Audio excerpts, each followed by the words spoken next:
Hi dear friends, ഞാൻ Akbar. Welcome to രുചി lab. ഇന്ന് നമ്മൾ ചെയ്യാൻ പോകുന്നത് ഒരു പ്രഷർ കുക്കർ വെച്ചിട്ട് ആർക്കും വളരെ ഈസി ആയിട്ട് ചെയ്യാൻ പറ്റുന്ന ഒരു ഇൻസ്റ്റൻറ്റ് ചിക്കൻ മന്തിയാണ്. സാധാരണ ചിക്കൻ മന്തി ഉണ്ടാക്കുന്ന പകുതി സമയം കൊണ്ട് നമുക്കിത് ചെയ്യാൻ പറ്റും. നമ്മളിതിൽ ചിക്കനൊന്നും ആദ്യം ഫ്രൈ ചെയ്യുന്നില്ല.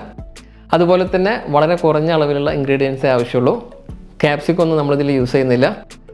എന്നാൽ ടേസ്റ്റിലൊരു കോംപ്രമൈസും ഇല്ല. അടിപൊളി ടേസ്റ്റാണ്.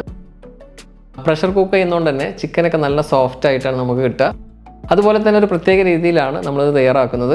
അതുകൊണ്ട് റൈസിനൊക്കെ നല്ലൊരു സ്പെഷ്യൽ ഫ്ലേവറാണ്. പിന്നെ ഈ കുക്കിംഗ് സെറ്റപ്പൊക്കെ ഒന്ന് ചേഞ്ച് ചെയ്യുന്ന കുറച്ച് തിരക്കിലായിരുന്നു. വീഡിയോസൊന്നും ചെയ്യാൻ പറ്റിയിട്ടില്ല. ഇനി എല്ലാ ബുധനാഴ്ചയും ഉച്ചയ്ക്ക് പുതിയ വീഡിയോ അപ്ലോഡ് ചെയ്യുന്നതാണ്. വീഡിയോയിൽ കിടക്കുന്നതിന് മുമ്പായിട്ട് നിങ്ങൾ ഈ ചാനൽ ആദ്യമായിട്ടാണ് കാണുന്നതെങ്കിൽ ഒന്ന് സബ്സ്ക്രൈബ് ചെയ്യുക. അതുപോലെ തന്നെ വീഡിയോ ഇഷ്ടമായിട്ടുണ്ടെങ്കിൽ ഒന്ന് ലൈക്ക് ചെയ്യുക, മറ്റുള്ളവരിലേക്ക് ഷെയർ ചെയ്ത് കൊടുക്കുകയും ചെയ്യുക. നമ്മുടെ ടേസ്റ്റി ആൻഡ് ഈസി ആയിട്ടുള്ള ഇൻസ്റ്റൻറ്റ് ചിക്കൻ മന്തി എങ്ങനെയാണ് തയ്യാറാക്കാൻ നോക്കാം. മന്തി തയ്യാറാക്കുന്നതിന് ഞാനൊരു 3/4 കിലോ ചിക്കൻ എടുത്തിട്ടുണ്ട്. ചിക്കൻ ഇതുപോലെ 6-7 വലിയ പീസുകളായിട്ട് മാത്രം കട്ട് ചെയ്യുക. ചെറുതാക്കി കഴിഞ്ഞാൽ ചിലപ്പോൾ പ്രഷർ കുക്ക് ചെയ്യുന്ന സമയത്ത് അത് കരിഞ്ഞു പോകാൻ ചാൻസ് ഉണ്ട്. ചിക്കൻ നന്നായിട്ട് വാഷ് ചെയ്തിട്ട് ഇതുപോലൊരു സ്ട്രെയിനറിലിട്ട് വെക്കുക. വെള്ളമൊക്കെ വറ്റി ഡ്രൈ ആവണം, എന്നാലേ മസാലയൊക്കെ നന്നായിട്ട് പിടിക്കുകയുള്ളൂ. ഇതുപോലെ ഫോർക്കോ മറ്റോ കൊണ്ട് ചിക്കനിൽ നന്നായിട്ടൊന്ന് കുത്തി കൊടുക്കണം. മസാലയൊക്കെ നന്നായിട്ട് പിടിക്കാനാണ്. പ്രഷർ കുക്കറിലാണ് നമ്മൾ മന്തി തയ്യാറാക്കുന്നത്. ഏറ്റവും ചുരുങ്ങിയതൊരു 5 ലിറ്ററിൻ്റെങ്കിലും കുക്കർ വേണം. അതിലും ചെറുതെടുക്കരുത്. ഞാൻ എടുത്തിട്ടുള്ള കുക്കറിൻ്റെ ഡീറ്റെയിൽസ് താഴെ ഡിസ്ക്രിപ്ഷനിൽ കൊടുത്തിട്ടുണ്ട്. കുക്കറിലേക്ക് 1 ടീസ്പൂൺ കുരുമുളക് ചേർത്ത് കൊടുക്കുക. മന്തിയിലേക്ക് മാഗി ചിക്കൻ സ്റ്റോക്ക് നിർബന്ധമാണ്. എന്നാലേ മന്തിക്ക് അതിൻ്റെ കറക്റ്റ് ടേസ്റ്റ് കിട്ടുള്ളൂ. ഒരു പാക്കറ്റിൽ ഇതുപോലെ 2 ക്യൂബ്സ് ഉണ്ടാവും. രണ്ടും ഇതുപോലെ ഒന്ന് ഉടച്ച് ചേർക്കുക. മാഗി ക്യൂബ് എടുക്കുമ്പം ഉപ്പുള്ളത് എടുക്കാൻ പ്രത്യേകം ശ്രദ്ധിക്കുക. കാരണം നമ്മളിതിലേക്ക് പ്രത്യേകിച്ചൊരു ഉപ്പൊന്നും ചേർക്കുന്നില്ല. ഇനി ഇതിലേക്ക് 1 ടീസ്പൂൺ വലിയ ജീരകം, അതുപോലെ തന്നെ ചെറിയ ജീരകം 1 ടീസ്പൂൺ, ഏലക്ക ഒന്ന് ചതച്ചെടുത്തത് 3 എണ്ണം, 1.5 ഇഞ്ച് നീളത്തിലുള്ള 2 കറുവപ്പട്ട, 3 കറാമ്പൂ. ഇനി ഇതിലേക്ക് 1 ടീസ്പൂൺ അളവിൽ ചെറിയ ജീരകത്തിൻ്റെ പൊടിയും അതുപോലെ തന്നെ 1.5 ടീസ്പൂൺ അളവിൽ കുരുമുളക് പൊടിയും കൂടി ചേർത്ത് കൊടുക്കണം. ഒരു കാര്യം പ്രത്യേകം ശ്രദ്ധിക്കുക, ഇത് രണ്ടും ഫ്രഷായിട്ട് പൊടിച്ച് ചേർക്കണം. എന്നാലേ അതിൻ്റെ കറക്റ്റ് ഫ്ലേവർ കിട്ടുള്ളൂ. ചിക്കനും അതുപോലെ റൈസിനൊക്കെ നല്ലൊരു കളർ കിട്ടുന്നതിന് വേണ്ടിയിട്ട് ഞാൻ അല്പം ഫുഡ് കളർ ചേർക്കുന്നുണ്ട്. ഓറഞ്ച് റെഡ് കളറാണിത്. ഇത് ചേർക്കണം എന്നുള്ളത് ഒരു നിർബന്ധമുള്ള കാര്യമല്ല. ഇനി നമുക്കിതിലേക്ക് 1 ടേബിൾ സ്പൂൺ അളവിൽ വിനാഗിരിയും അതുപോലെ തന്നെ സൺഫ്ലവർ ഓയിലും ചേർത്ത് കൊടുക്കണം. സൺഫ്ലവർ ഓയിൽ മന്തിക്ക് മസ്റ്റാണ്. ഇതിൻ്റെ അളവെന്ന് പറയുന്നത് 1/2 കപ്പ് ഓയിൽ അളന്നെടുത്തിട്ട് അതിൽ നിന്ന് ഒരു 4 ടേബിൾ സ്പൂൺ ഓയിൽ മാറ്റി വെക്കണം. 1/2 കപ്പ് ഒന്നിച്ച് ഒഴിച്ചു കൊടുക്കരുത്, ഓയിൽ കൂടിപ്പോവും. കൈവച്ച് നന്നായിട്ട് മിക്സ് ചെയ്ത് കൊടുക്കുക. മാഗി ക്യൂബ് എല്ലാം ഇതിൽ നന്നായിട്ട് മിക്സ് ആവണം.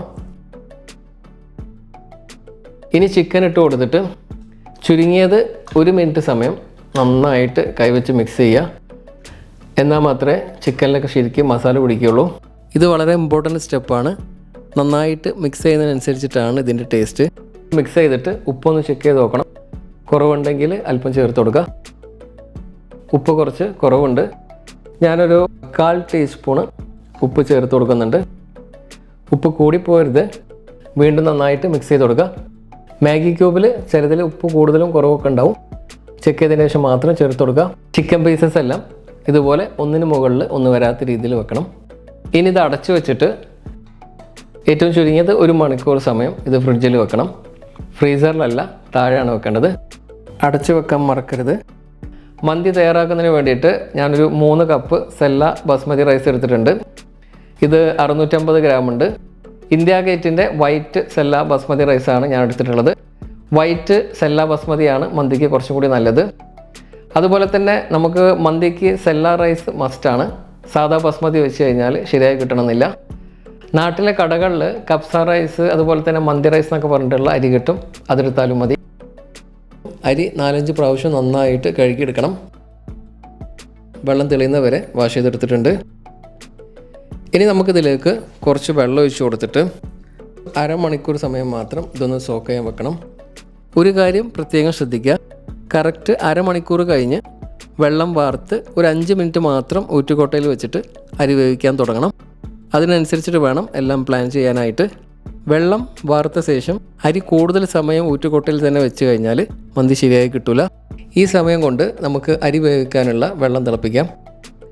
ഇതുപോലെ അത്യാവശ്യം വലിയ പാൻ എടുത്തിട്ട് അതിലേക്കൊരു 15 കപ്പ് അളവിൽ വെള്ളം ഒഴിച്ചു കൊടുക്കണം. അരി നന്നായിട്ട് വെന്ത് കിട്ടാൻ ഇതുപോലെ അല്പം കൂടുതൽ വെള്ളത്തിൽ വേവിക്കണം. വെള്ളത്തിലേക്ക് 1.5 ടേബിൾ സ്പൂൺ അളവിൽ ഉപ്പ് ചേർക്കാം. Sunflower oil 2 table spoon, 5 കറാമ്പൂ, 1.5 inch നീളത്തിലുള്ള 3 കറുവപ്പട്ട, 4 ഏലക്ക ഒന്ന് ചതച്ചത് ചേർക്കാം. കൂടെ തന്നെ ഒരു ഉണക്ക നാരങ്ങ ഇതുപോലെ ഒന്ന് കുത്തി കൊടുത്തിട്ട് ഇട്ട് കൊടുക്കുക. നമ്മൾ ലാസ്റ്റ് ഒരു മാഗി ക്യൂബ് മിക്സ് ചെയ്തിട്ട് ചോറിലേക്ക് ചേർക്കുന്നുണ്ട്. അതിൽ ഉപ്പുള്ളത് കൊണ്ട് തന്നെ ചോറ് വേവിക്കുമ്പോൾ ഉപ്പ് കൂടി പോകാതിരിക്കാൻ ശ്രദ്ധിക്കുക. വീഡിയോയിൽ പറയുന്ന അളവൊക്കെ കറക്റ്റായിട്ടാണ് നിങ്ങൾ എടുത്തതെങ്കിൽ 1.5 ടേബിൾ സ്പൂൺ ഉപ്പ് ഇതിലേക്ക് കറക്റ്റായിരിക്കും. ചെക്ക് ചെയ്ത് നോക്കണം. ഉപ്പ് അല്പം മുന്നിട്ട് നിൽക്കണം. ഇനി സ്റ്റവ് ഓൺ ചെയ്യാം. ഇനി ഇത് അടച്ചു വെച്ചിട്ട് മീഡിയം ഫ്ലെയിമിൽ വെച്ചിട്ട് വെള്ളം നന്നായിട്ട് തിളയ്ക്കുന്ന വരെ വേവിക്കുക. തിളച്ചതിൻ്റെ ശേഷം മാത്രമേ അരി ചേർക്കാൻ പാടുള്ളൂ. ഈ സമയം കൊണ്ട് നമുക്ക് ചോറിലേക്ക് ചേർക്കാനുള്ള മാഗി മിക്സ് റെഡിയാക്കാം. അതിന് വേണ്ടിയിട്ട് നന്നായിട്ട് പഴുത്ത ഒരു മീഡിയം സൈസ് തക്കാളിയുടെ പകുതിയും ഇതുപോലെ ഒന്ന് കട്ട് ചെയ്ത് ചേർക്കുക. ഒരു മാഗി ക്യൂബും മിക്സിയിൽ നല്ല ഫൈൻ പേസ്റ്റായിട്ട് അരച്ചെടുക്കണം. അരി സോക്ക് ചെയ്തിട്ട് അരമണിക്കൂറായി. ഇനി ഇത് വെള്ളം ഡ്രെയിൻ ചെയ്ത് വെക്കുക. വെള്ളം നന്നായിട്ട് തിളച്ച് വരുന്നുണ്ട്. ഇനി നമുക്കിതിലേക്ക് അരി ചേർത്ത് കൊടുക്കാം. നന്നായിട്ട് മിക്സ് ചെയ്യണം. മന്തിക്ക് ഒരു സ്മോക്കി ഫ്ലേവറും കൂടി കൊടുക്കുമ്പോഴായിരിക്കും നല്ല പെർഫെക്റ്റ് ടേസ്റ്റിൽ കിട്ടുക. അതിന് വേണ്ടിയിട്ട് ഒരു ചെറിയ കഷ്ണം ചാർക്കോൾ കത്തിക്കാൻ വെച്ചിട്ടുണ്ട്.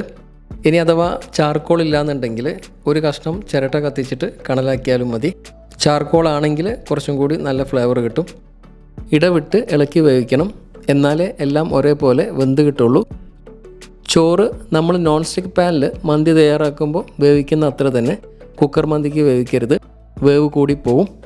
ചോറൊരു 70% മാത്രമേ വേവിക്കാൻ പാടുള്ളൂ. ബാക്കി നമ്മൾ പ്രഷർ കുക്ക് ചെയ്യുമ്പോൾ വെന്തോളും. കുറച്ച് ചോറെടുത്തൊന്ന് കഴിച്ചു നോക്കാം. അരിയുടെ കടി ജസ്റ്റ് ഒന്ന് മാറിക്കഴിഞ്ഞാൽ തന്നെ പെട്ടെന്ന് ഊറ്റിയെടുക്കണം. മന്തി പെർഫെക്റ്റ് ആയിട്ട് കിട്ടണമെന്നുണ്ടെങ്കിൽ ചോറ് നമ്മൾ മുമ്പ് പറഞ്ഞ പോലെ കറക്റ്റ് വേവിലെടുക്കേണ്ടത് വളരെ ഇമ്പോർട്ടൻ്റ് ആണ്. ഇതുവരെ പറഞ്ഞത് എല്ലാം അതേ അളവിലാണ് എടുത്തിട്ടുള്ളതെങ്കിൽ സെല്ല റൈസ് ആണെങ്കിൽ മീഡിയം ഫ്ലെയിമിൽ ഏകദേശം ഒരു 6-7 മിനിറ്റ് വേവിച്ചാൽ മതിയാവും. സാദാ ബസ്മതി പോലെയല്ല, സെല്ല ബസ്മതി റൈസിന് അല്പം വേവ് കൂടുതലാണ്. ഇത് റെഡി ആയിട്ടുണ്ട്. ഇനി പെട്ടെന്ന് തന്നെ നമുക്കിത് ഊറ്റിയെടുക്കാം.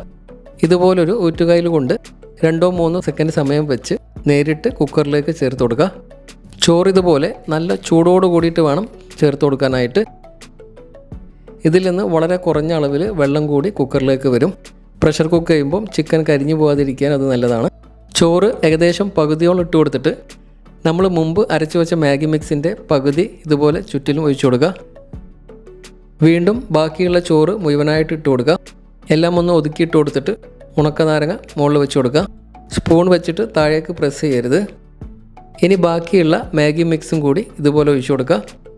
അതുപോലെ തന്നെ നല്ലൊരു ഫ്ലേവർ കിട്ടുന്നതിന് വേണ്ടിയിട്ട് 4-5 പച്ചമുളക് ഇതുപോലെ ഒന്ന് കുത്തി വെച്ച് കൊടുക്കണം. ചോറിലേക്ക് നമ്മൾ പ്രത്യേകിച്ചിട്ട് കളറൊന്നും ആഡ് ചെയ്യുന്നില്ല. അവസാനം മസാല ആയിട്ട് മിക്സ് ചെയ്യുമ്പം അത്യാവശ്യം കളർ ഉണ്ടാവും. ഇനി ഇതുപോലൊരു സ്റ്റീൽ ബൗളോ അല്ലെങ്കിൽ ഒരു കഷ്ണം അലുമിനിയം ഫോയിലോ വെച്ചിട്ട് കണലായ ചാർക്കോൾ ഇതിലേക്ക് വെച്ച് കൊടുക്കുക. ഇനി വളരെ കുറഞ്ഞ അളവിൽ മാത്രം ഓയിൽ ഒഴിച്ച് കൊടുത്തിട്ട് പെട്ടെന്ന് തന്നെ കുക്കർ അടച്ചു വെക്കണം. നിങ്ങളുടെ സ്റ്റൗവിൻ്റെ ഏറ്റവും വലിയ ബർണറിൽ ഹൈ ഫ്ലെയിമിൽ ഒരു വിസിൽ വരുന്നവരെ വേവിക്കണം. തീ കുറച്ച് വെക്കരുത്. കുറച്ച് കഴിഞ്ഞാൽ വിസിൽ വരാൻ സമയമെടുക്കും. അതുപോലെ തന്നെ ചിക്കൻ കരിഞ്ഞു പോകാനും ചാൻസ് ഉണ്ട്. ഏകദേശം ഒരു 8-10 മിനിറ്റ് കൊണ്ട് തന്നെ വിസിൽ വരും. വരുന്നത് വരെ വെയിറ്റ് ചെയ്യുക. ഇതിപ്പോൾ ഒരു വിസിൽ വന്നിട്ടുണ്ട്. ഫസ്റ്റ് വിസിൽ വന്ന പാടെ തന്നെ സ്റ്റവ് ഓഫ് ചെയ്യണം. ഇനി കുക്കറിൻ്റെ പ്രഷറൊക്കെ താനെ പോകുന്നവരെ അങ്ങനെ വെക്കുക. വിസിൽ ഓപ്പൺ ചെയ്തിട്ട് എയർ ഒഴിവാക്കരുത്. കറക്റ്റ് 25 മിനിറ്റ് കഴിഞ്ഞാൽ കുക്കർ ഓപ്പൺ ചെയ്യണം. അപ്പോഴേക്കും പ്രഷറൊക്കെ പോയിട്ടുണ്ടാവും. അഥവാ പോയിട്ടില്ല എന്നുണ്ടെങ്കിൽ എയർ ഒഴിവാക്കിയിട്ട് ഓപ്പൺ ചെയ്യുക. കുക്കറിൻ്റെ പ്രഷറൊക്കെ പോയിട്ടുണ്ട്. ഇനി ഒന്ന് ഓപ്പൺ ചെയ്ത് നോക്കാം. ഇനി ഇതുപോലൊരു വലിയ പാത്രം എടുത്തിട്ട് അതിലേക്ക് ഇതുപോലെ ചോറും ചിക്കനും ഒന്നിച്ച് തട്ടി കൊടുക്കാം. കുക്കറിൽ ബാക്കിയുള്ള മസാല കൂടി ഇതിലേക്ക് ഇട്ട് കൊടുത്തിട്ട് ഇതിലെ ചിക്കൻ മാത്രം മറ്റൊരു പ്ലേറ്റിലേക്ക് മാറ്റി വെക്കണം. അതിനുശേഷം 2 തവി വെച്ചിട്ട് നന്നായിട്ട് മിക്സ് ചെയ്ത് കൊടുക്കുക. ജസ്റ്റ് ഒന്ന് മിക്സ് ചെയ്താൽ മതി. കൂടുതൽ മിക്സ് ചെയ്ത് കഴിഞ്ഞാൽ ചോറ് പൊടിഞ്ഞു പോകും. കുക്കറിൻ്റെ അടിഭാഗത്തുള്ള ചിക്കൻ്റെ ഫ്ലേവറും അതുപോലെ തന്നെ മസാലയും മിക്സ് ആയിട്ടുള്ള ചോറ് മൊത്തം റൈസിൽ മിക്സ് ആകുമ്പോൾ മാത്രമാണ് മന്തിക്ക് അതിൻ്റെ കറക്റ്റ് ടേസ്റ്റ് കിട്ടുക. ഇത്രയേ ഉള്ളൂ. നമ്മുടെ സൂപ്പർ ഈസി ആൻഡ് ടേസ്റ്റി ആയിട്ടുള്ള ചിക്കൻ മന്തി റെഡി ആയിട്ടുണ്ട്. നമ്മൾ മുമ്പ് ചെയ്ത ചിക്കൻ മന്തിയുടെ റെസിപ്പിക്ക് വളരെ നല്ല റെസ്പോൺസാണ് കിട്ടിയിട്ടുള്ളത്. നിങ്ങൾ അഥവാ ആ വീഡിയോ കണ്ടിട്ടില്ല എന്നുണ്ടെങ്കിൽ ഈ ലിങ്കിൽ ക്ലിക്ക് ചെയ്ത് കാണാം. അതുപോലെ തന്നെ നിങ്ങൾക്കിനി ഏതൊക്കെ റെസിപ്പികളാണ് വേണ്ടതെന്നുള്ളത് താഴെ കമൻറ്റ് ചെയ്യുക. അപ്പോൾ നിങ്ങൾ ട്രൈ ചെയ്തിട്ട് ഫീഡ്ബാക്ക് കമൻറ്റിലൂടെ അറിയിക്കാൻ മറക്കരുത്. മറ്റൊരു വീഡിയോ ആയിട്ട് കാണാം. Thank you so much for watching. Video നിങ്ങൾക്ക് ഇഷ്ടപ്പെട്ടിട്ടുണ്ടെങ്കിൽ കമൻറ്റിൽ ജസ്റ്റ് ഒരു തമ്പ് ഇമോജിയെങ്കിലും ഇടുക. അതുപോലെ തന്നെ വീഡിയോ ഷെയർ ചെയ്യാനും മറക്കരുത്.